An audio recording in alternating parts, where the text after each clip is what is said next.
Welcome to Delta Flies Outdoors, a podcast brought to you by Julius.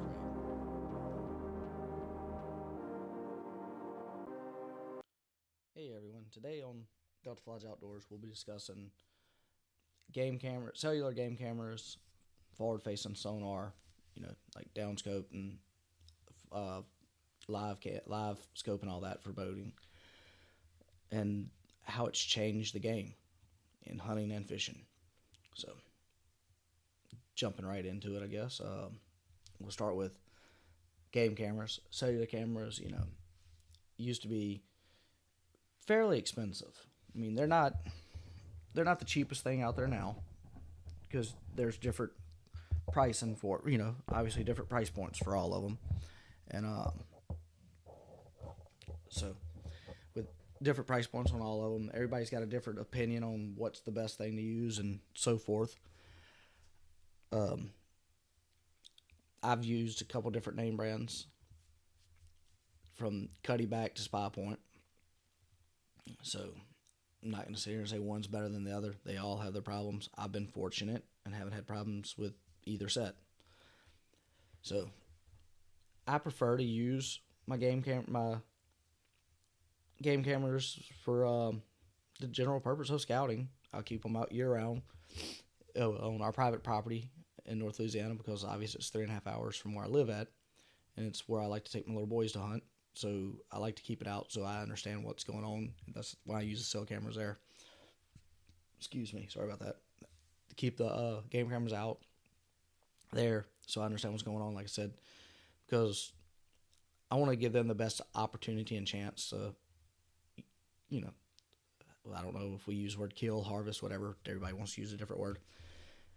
Their best chance of getting an animal.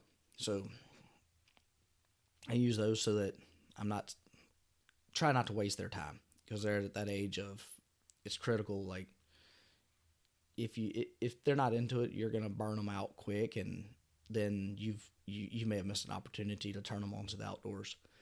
So obviously, like I said, I use mine on our private property for scouting for that. So, and then we go. So what I want to go into with that, like I'm a proponent of like I like them. I'll continue to use them. Some people say that it creates this thing of you're sitting at home watching TV in your boxers, and I mean you see a deer outside. You see a deer because of your camera, and you go out there and you shoot it. Okay. Yeah, I can see that. But more than likely, that same guy that's going to do that, he's got his feeder set up where he can see it from his window of his house. It's just something that some people do. I don't feel like the majority of the people are doing that, though. I feel like the majority is doing it the way that I'm talking. You have them there for, you're not close to it, and you want to try to get the best bang for your buck, per se. So, I feel like the states that are banning them, it's a reach because I don't think just because you have that and you see the deer when they're out there per se at the exact time, because you're not going to see it at the exact time. It's usually a delay in getting your pictures. So it's no different than a regular camera. And in that aspect of you're not pulling a card, you're just getting them sent to you. It sends them at certain times. Because more than likely you're not going to set it up to send it to you automatically every time it gets a picture because you're going to eat through batteries, you're going to eat through memory, you're going to eat through everything. Even with a solar panel on it, it's going to just wreak havoc on it. Some of them don't have the reception in places. I mean, I think I got one of mine, it has the extendable antenna, like I've got an aftermarket antenna on it to get it even higher out, and I've got like 25%. So I literally get pictures every 3 to 5 days because I go from 0 to 25% on my antenna on it. It's crazy. Like it is deep in the woods though. It's not exactly on our private place.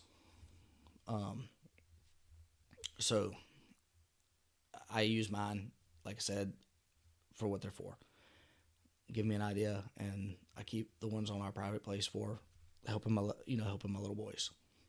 I have some that are out that are a long ways from here. Um, I feel like everything's changed over the years. You got so much more technology at your hands to help. I mean, like that. With that said, diving into the fishing world side of it, you have pan optics with live scope and all that. A couple other things out, and it's been a game changer because not just in the cyclade, crappie, white perch, whatever as listeners y'all call it, not only in that world but bass fishing in general. Because like OH Ivy is a big example of it. So lake in Texas, they're catching some monsters. Like I think they caught a 17-pounder out there the other day, a few 14s. This is all this year, so in 3 months, because this is beginning of March that I'm recording this. It'll be dropped probably sometime Aprilish. But so in the first 3 months of this year, they've caught some monsters. A guy in the fishing world, FLW fisherman Clark Ring, I was talking with him the other day on Facebook through some stuff, and that's what he talked about, how forward facing sonar has changed the game. Because now you can go there and like you can see the fish, you can target big fish. So you're gonna see like some monsters being caught in every aspect of fishing. Because if you can see it, you can work it and try to catch it. Just because you can see it doesn't mean it's gonna bite, though. I mean, that's no different than sight fishing for a bass on a bed. You're not gonna automatically make them bite, or it may take hours upon hours. I mean, a couple weeks back in one of the Florida tournaments, John Cox, he caught 11-pounder in the elite. It took him, I think he said, over 3 hours to do it. So it's a compromise.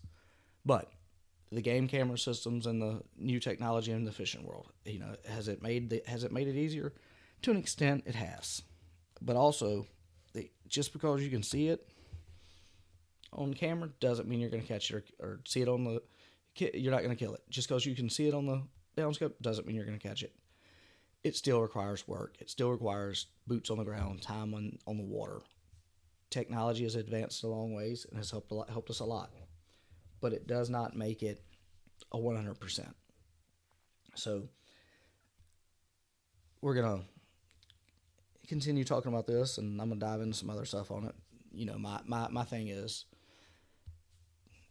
you should use every bit of what's out there to help you in your game of upping your game of doing everything. We have the advances in the technology to help us. We need to use them. You can still do it old school. Don't get me wrong. I still put a lot of time boots on the ground, just scouting, or just certain areas that I fish. I don't even turn anything on. I don't I drop a trolling motor and I fish. I don't use my depth finders, my forward facing sonar that I may or may not have. But I don't use, a lot of times I just don't use it. I'll fish. And it's the game changing technology out there for a reason. Just like I said, it's game changing. But it doesn't make it that you're going to automatically be great at it, or does it give you some some abilities that maybe the next guy doesn't have? Yeah, but he may be better with what he has. It's all about talent. What's the old saying? Hard work beats talent when talent doesn't work hard. Something to that extent. If you put your work in, you're gonna succeed. And I know that's getting away from what we're talking about with the technology that's out, but I feel like they go in with each other. If you use the technology you have, you can be successful, but you have to put the hard work in. To learn how to use that stuff to your advantage. So, like I said, states are wanting to ban the game cameras. If you're going to go as far as banning the game cameras being used in the deer hunting and game world, or are we going to go, what's the difference in going into the fishing world and, hey, well, the downward sonar and all that, forward facing, we're going to go on and get rid of that because it's making it too easy. It's making it this. It's making it, So I just feel like when we get into one, or we open something for the other, and it's I don't want to get into like political or politics on that because it's just a sore subject for non-hunters and hunters. It's it's it goes that thing like right now in Louisiana, one legislator proposed bear hunting season. It'll be if it was passed, it'd probably be a lottery and a draw, all kinds of to get there. Well, the response from Wildlife and Fisheries is we need to get through this lawsuit we have against us before we can see about a hunting season for bear. I was like, so that I was like, wait, what, a lawsuit? So I go in and read more about it. Apparently, the state's being sued because some two groups that are bear friendly groups, I forget their names. They say that the state lied about how many bear it has. It's kind of odd. Like, they say that the state claims it has over 1,000 black bear in it. The state of Louisiana says we have over 1,000 black bear. Well, these two proponents of it are saying that they're in their lawsuit that the state grossly lied about it. It's less than 500. Okay. That gets into you'll never really know the truth because they're going to hire their biologist that's going to back theirs. The state's going to have his biologist that backs his. It's just a he said, she said, and it turns, it's a bunch of just bullshit. So, it's, once again, you have technology at hand that can probably answer those questions for you to see who's telling the truth. But it's, it goes into money, and that's a whole, I got to stay away from that because it's early in the podcast. I don't want to piss off too many people in the beginning. I mean, as we go, I'll probably not pissing people off. It's pretty good talent I have. So, I feel like, I believe it was Utah has already passed legislation to ban the cameras for any type of game hunting and use. So we'll see how that changes or does for them. Like I said, when you step into the fishing world with the stuff they have now, it's been a game changer. Like, it has increased size, like the chances of having records broke. So I can't say I get both sides of it because I really don't. I just see I guess my side of it's a great tool to use and utilize to not only help yourself but to understand the game and to help them. You know what's going on. Like with a cellular camera, you say you're looking through it. It sends you some pictures. You're there. Okay. There's a couple deer. There's with a fawn. There's no with a fawn. You can also see how many, if they're in that area a good bit, you can see how the fawn's developing, the different fawns. It helps you learn, exactly what's going on with rut because it's sent to you in pretty accurate time. Also, what's going on with predators, how close the predators are behind those deer when they're eating and what's going on. So it gives you an opportunity to help your herd. I see more positive out of it than I do negative. But each state's going to do its own thing and go from there. I mean, Colorado's having a big issue right now with reintroduction of wolves. So you got, the pro-wolf groups that probably don't know much about them. They're all for it. Then you got the farmers and ranchers that see what happens when you bring the wolves in that haven't been there. You bring them in and you see what happens to the cattle herds and everything. And it's like, it's a tough situation. You're legislating stuff in that you haven't lived. So I think I'm not going to sit here and say it needs to be more studies. I think it needs to be more hands-on studies. The people that are putting it in need to know the goods, the bads, the pros, the cons. They actually need to physically be involved, not nowhere near it, just, doing it for a group that's, pushing it. And, agendas. Like I said, sorry, I'm getting into politics. Apologize.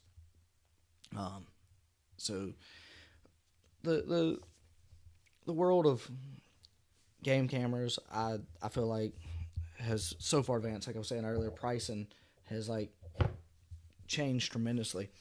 Used to, I think, hell, game cameras have changed tremendously.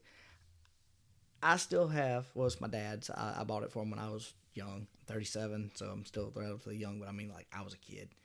I was all excited, probably 12, 14 years old. I remember working with my uncle during the summers and stuff, and bought my dad a game camera. It is 35 millimeter. It is still unopened in the package and is gun safe. Saw it a few weeks back. Probably when I say a few weeks, it's probably 4 months ago, maybe longer. I don't remember. But it's like, wow, you look at that. It's a 35 millimeter. You have to go get the pictures exposed. Like you got, it's like, not only did you have to buy this camera, then you had to pay to have the pictures like exposed. It's like, wow. Then, so then it's advanced a few years and it goes to game cameras and you got SD cards in them. Like, holy shit. And the price on them was, at first, was outrageous. It was like, holy shit, we're getting somewhere. Things are cool. Fast forward a few more years, couple cellular cameras come out. It's like, all right, the price on them, you had to have a little money to have them when they first came out, just like anything. Well, then now everybody's doing it, and it's like there's probably more cellular cameras out than there is regular game cameras that take, just go pull your SD card. And it's like, so, and it's been a complete game changer because it's been helpful to me. The way I feel it's been helpful is, like I said, I have those that are 3.5, 4 hours away. But it's like, you get guys, like when I had my regular SD card cameras out, I would go, if it was local, probably a week to two between checking cards. But you get guys that, like, they get picture addicted. It's like, I don't know, deer porn. To them, they gotta have the picture. They gotta see what's on there. It's like, they just gotta see it. So they're constantly in there checking their camera. They're not hunting anymore. Well, yeah, they are. They're picture hunting. So you're constantly in the woods, disturbing the animals, putting scent everywhere, and now you've hurt yourself big time. Like, you have really messed your chances up. So it's like they bring these cellular cameras out. Now you're disturbing the. If you want to get all like, you're disturbing the woods less. So like the habitat's not as upset. You're not doing as much damage. I mean, let's face it. Everything's less in there. Like there's less human odor. There's less human traffic. There's less, let's be a little, smart ass with it. There's less fuel emissions because people aren't driving to the deer camps regular to pull cards because they're addicted to pictures. They're sitting at home getting them sent to them. So, do you still have guys that are like addicted to pictures? Yeah. I mean, I find it really cool to have my car, like, be sitting there and my phone go off and I've got a deer on camera. It's helped me a lot with, I jot stuff down. I'll write it. Sorry, I'm tapping the table while I'm talking. I'll write it down and keep a notebook of it so that I know it's like, okay, this day the temperature was this, it was this time frame. Like, it has helped me a lot because now I have it in close to real time or close to real time. So I don't have to like go back and try and find, the information on the computer of what this picture was 3 weeks ago. What was the temperature? What was the moon phase and all that? I have it right there, like automatic, just doom, it's there. So I can jot it down. Well, that helps in the aspect of I'm looking at it. I know what's going on. I know hey, the deer were moving at this time, and so on. So we do that, and it's a game changer. So that helps tremendously, and like I said, it puts less pressure and less less you disturb the woods less. So then change it over to the fishing world with that. You're using the forward facing sonar. You can set them to go all the way out to like, you can pretty much see like 200 feet out in front of you. Well, you're not. Even using it bank fishing. you're seeing what's up close. You're not right up on it, so you're out a little bit. So you're not pushing up and disturbing the anything as much, the environment. So and it cuts down. Like you can be more. Your time's better spent once you learn it. So it's like you're spending more time catching once you understand your equipment. And it's like people are like, you get into the competitive bass fishing world, you get average guys like gripe about, well, they couldn't catch it without their forward facing sonar. They couldn't catch it without this. Those guys could. Just like the guys, like, oh, well, they don't catch them like, some of the big names from back in the day, the Larry Nixons, the Roland Martins, the Tom Manns, the, Martin. It's like, but they had the best of the best when they were fishing. Those guys could take those, Lowrance, I believe, made them, and they was in a flasher. And a lot of guys aren't, what I'm talking about. But a flasher in your boat, and you adjust it, and it's just this little red line, and it goes back and forth, and like, I'm going to be posting this on YouTube also, so you can see what I'm talking about with my hands and everything. It was just flashers, like kind of going back and forth. And if you know how to read it, it tells you if you're on sandy bottom, rocky bottom, like if it's picking up like sticks, like, limbs and stuff. It tells you everything if you know how to read it. Those guys knew what they were doing. Hell, some of them printed out like a graph piece of paper, kind of looked like a lie detector coming out, and it like pretty cool. But you had to know what you were doing. So they had the best of the best at their disposal, and goes back to, like I said earlier, they put the time in. Hard work beats talent when talent doesn't work hard. Not only were they talented, they worked their asses off. So, just because you have the top of the line of equipment doesn't mean you're not gonna be the best of it if you don't put the time in to learn it. It's like, like I said with the game cameras, I know pretty much when the deer are going to be out there, and I know within a few minutes if they're out there because I get the pictures. But if, just running out there killing one, still not as easy as people try to make it sound. You've got to get into the woods without scaring them. You got to do. There's so much you got to do physically if he's there, even if he's already there. If it's already there in place to get to it. So just because you have that camera and it's telling you this doesn't mean, oh, there's a deer out there, I can go kill it because it's on camera and it's within 5 minutes or it's live right now. Good luck sneaking up on it. You got to be good. You got to put the work in. So I think you should use all tools that are at your disposal to make yourself better at what you do. I mean, Google Earth Maps, another good one.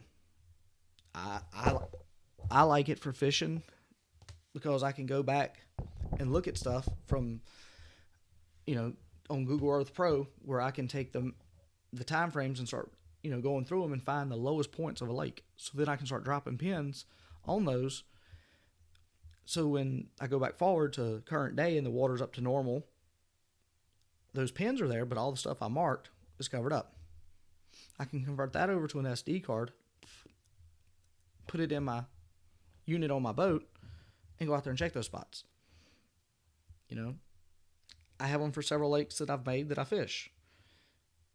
But I'm using the technology that, is put out. And the way I actually learned how to do it through, I believe Wired to Fish did a whole video series on it. I could be mistaken. I'm going to try something. I'm going to try to actually pull that up while I'm recording. We'll see. Fish the Moment. It was Fish the Moment that did a whole series on it on YouTube. Awesome to watch. Like they did that whole series on it and showed how to do it. Really cool. Check it out. I'm moving stuff around so you hear the mouse rolling. So yeah, it's really cool. I would check if you're into fishing. Check out their YouTube page and you can find that on how to do stuff through Google Earth Pro. So, and it works in the hunting world too, because you can like go roll it back, show clear cuts and points, from say 10 years ago, prior to clear cuts, like different, just whatever. Well, you have GPS coordinates that you can go to and look at stuff for like public land scouting. You're using the technology. but you're putting the work in to learn how to use the technology. It's all it all coincides with each other. The guys that are good at what they do use the technology that's in front of them. They hone their skills. Not only do they hone their skills of being in the woods on the water, they hone their skills of being able to look at maps, being able to take the ambient temperatures of everything, and like they go through every bit of information they can get. The more information you can get about something, the more success you're going to have. I know I kind of veered off possibly on subject. Apologize for that. It kind of turned into more of a, put your work in. Use the technology given to you. So I believe this one's going to be around 25, 30 minutes. Try not to be long on my podcast just due to the fact that, I'm ADHD as hell. So it kind of, I know some of my viewers be, and I don't want them to lose interest. And then I don't just want to start looking stupid, because I'm like, squirrel brained. So, with that, we're going to call it out. This is Julius Craig, Delta Flage Outdoors podcast brought to you by Delta Flage Outdoors. Thanks.